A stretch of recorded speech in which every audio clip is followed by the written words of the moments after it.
Hello friends, welcome to Eswari சமையல். இன்னைக்கு வந்து நம்ம ஈஸ்வரி சமையலில் சேமியா கேசரி வந்து செய்ய போகிறோங்க. இந்த சேமியா கேசரி வந்து நீங்கள் எல்லாருமே செஞ்சுருப்பீங்க.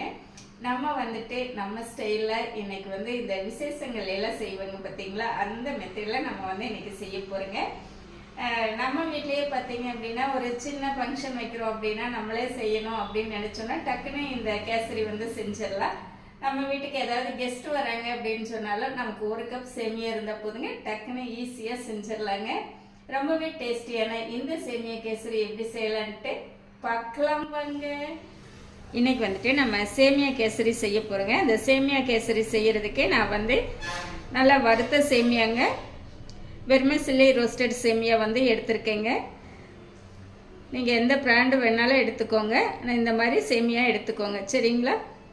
இப்போ வந்துட்டு நம்ம இந்த சேமியா எடுத்த கப்பில் வந்து நம்ம 4 கப் தண்ணி வந்து சேர்த்த போகிறோங்க. இந்த தண்ணி வந்து ஃபஸ்ட்டே சேர்த்து நம்ம கொதிக்க வச்சுக்கலாங்க. இது ரெண்டும் ஒரே அளவான கப்பு. நம்ம இதில் 4 கப் தண்ணி சேர்த்திக்கலாங்க. 1 2 3 4. இப்போ இந்த தண்ணி வந்து நம்ம ஒரு அடுப்பில் வந்து கொதிக்க வச்சுக்கலாங்க. இப்போ வந்து நம்ம அடுப்பு ஆன் பண்ணி கடாயை வச்சுருக்குறோங்க. நம்ம எடுத்து வச்சுருக்கிற நெய் வந்து 50 கிராம் எடுத்து வச்சுருக்கோங்க. இந்த 50 கிராம் நெய்யில் வந்து பாதி சேர்த்திக்கலாம். இந்த நெய்யில் வந்து நம்ம ஒரு 20 முந்திரி எடுத்து வச்சுருக்கோங்க. இது வந்து இப்போ சேர்த்திக்கலாம். இது வந்து உடைச்ச முந்திரிங்க. இது முந்திரி வந்து ரொம்ப நிறம் மாறிடக்கூடாதுங்க, அதாவது லைட்டு கோல்டன் கலர் வந்ததுனாலே நம்ம எடுத்துக்கலாம். பார்த்தீங்களா, நல்லா பொரிஞ்சு நிறம் மாறி இருக்கு பாருங்க. இந்த டைமில் நம்ம எடுத்துக்கலாம்.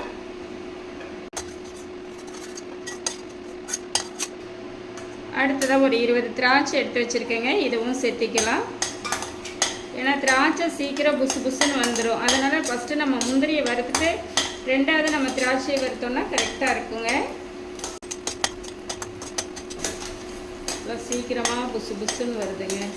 இப்போ நம்ம திராட்சையும் எடுத்து வச்சுக்கலாங்க. நெய் அப்படியே வடிச்சிட்டு எடுத்துக்கலாம். இருக்கட்டும்.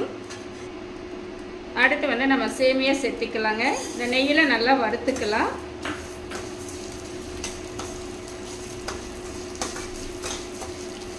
இப்போ சேமியா வந்து நல்லா வறுபட்டுருச்சுங்க. நல்ல ஒரு மனம் வரும். நிறமும் பார்த்தீங்க அப்படின்னா நல்லா மாறி வந்திருக்கு பார்த்தீங்களா. இதுதான் நம்மளுக்கு பக்குவம். இப்போ வந்து நம்ம தண்ணி கொதிக்க வச்சுருக்கோம் இல்லைங்களா, இந்த தண்ணி வந்து கொஞ்சம் கொஞ்சமாக சேர்த்திக்கலாம். ஏன்னா நல்லா சூடாக இருக்கும், அதனால் நம்ம கொஞ்சம் கொஞ்சமாக சேர்த்திக்கலாங்க.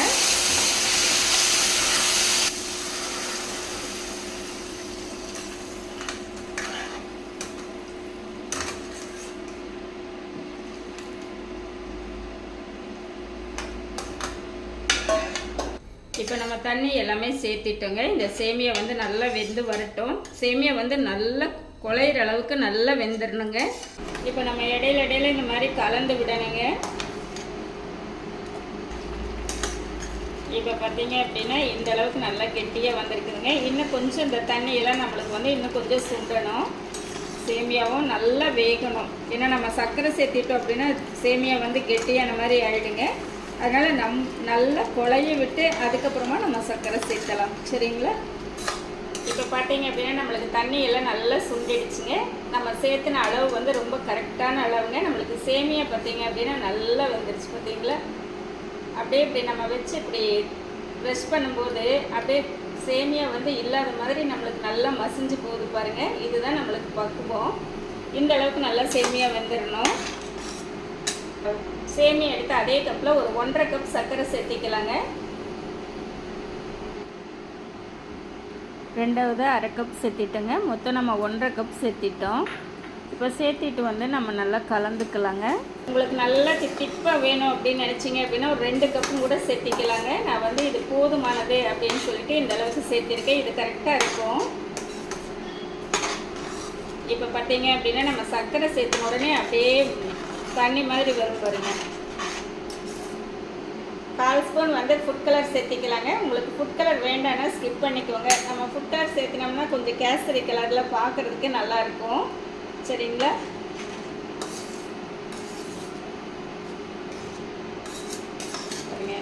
அளவுக்கு வந்துருச்சுன்னு போடுங்க.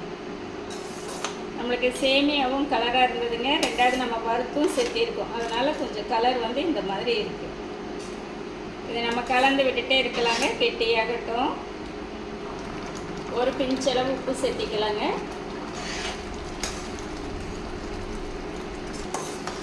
இப்போ பார்த்தீங்க அப்படின்னா நல்லா இந்த பபுள்ஸாக மேலே வராமல் நல்லா அப்படியே கொதிச்சுட்ருக்குங்க. நல்லாவே நம்மளுக்கு ரெடி ஆகிடுச்சு. ஓகேங்களா, இன்னும் கொஞ்சம் லைட்டாக கெட்டியாச்சுன்னா போதுங்க.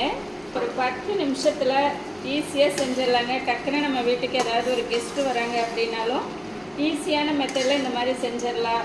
இல்லை ஒரு நைவேத்திய பிரசாதம் செய்யணும் அப்படின்னாலும் ஈஸியாக செஞ்சிடலாங்க. நம்மளுக்கு கொஞ்சம் கூட அந்த பாத்திரத்துலலாம் ஒட்டாமல் எவ்வளோ பக்குவமாக வந்துருக்கு பார்த்தீங்களா. ஏலக்காய் தூள் வந்து ஒரு 1/4 ஸ்பூன் சேர்த்திக்கலாங்க. திருப்பி 1 ஸ்பூன் நெய் சேர்த்திக்கலாம். நல்லா பெரிய ஸ்பூனில் 1 ஸ்பூன் நெய்ங்க. அடுத்ததாக நம்ம எடுத்து வச்சுக்கிற முந்திரியும் திராட்சையும் சேர்த்திக்கலாம். இப்போ வந்து நம்ம கலந்து விட்டுறலாங்க. வாவ், செம்மையாக இருக்குதுங்க.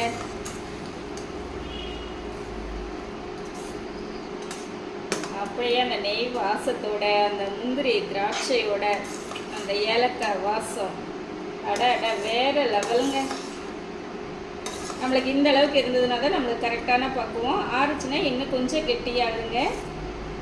சரிங்களா, அவ்வளோதாங்க. நல்லா ஜம்முன்னு நம்மளுக்கு வந்து சேமியா கேசரி ரெடி.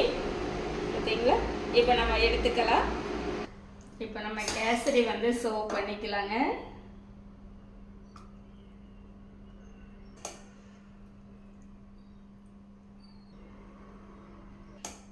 நீங்கள் ஈவினிங் ஸ்கூல் விட்டு வர குழந்தைகளுக்குலாம் இந்த மாதிரி ஒரு ஸ்வீட் செஞ்சு வச்சிங்க அப்படின்னா அவங்களுக்கு அவ்வளோ சந்தோஷமாக இருக்குங்க. நல்லா ஃபுல்ஃபில்லாக சாப்பிடுவாங்க.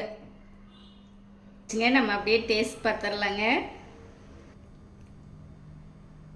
பார்த்தீங்களா, அப்படியே எடுத்து வாயில் வச்சு அப்படியே வலிக்கிட்டு அந்த அல்வா மாதிரி போயிடுங்க.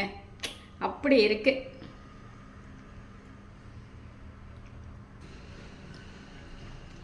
டேஸ்ட் வந்து அவ்வளோ சூப்பராக இருக்குதுங்க. இந்த மெத்தடில் இதே மாதிரி நீங்களும் ஒரு டைம் செஞ்சு பாருங்கள். சரிங்களா, எனக்கு நான் செஞ்ச இந்த ரெசிபி வந்து உங்களுக்கு ரொம்பவே பிடிச்சிருக்குன்னு நினைக்கிறேன். இந்த மெத்தடில் நீங்களும் செஞ்சு பாருங்கள். செஞ்சு பார்த்துட்டு எப்படி இருக்குன்ட்டு கமெண்ட் பண்ணுங்கள். பிடிச்சிருந்தா லைக் பண்ணி ஷேர் பண்ணுங்கள். இனி ஒரு நல்ல வீடியோவில் பார்க்கலாங்க. Bye by.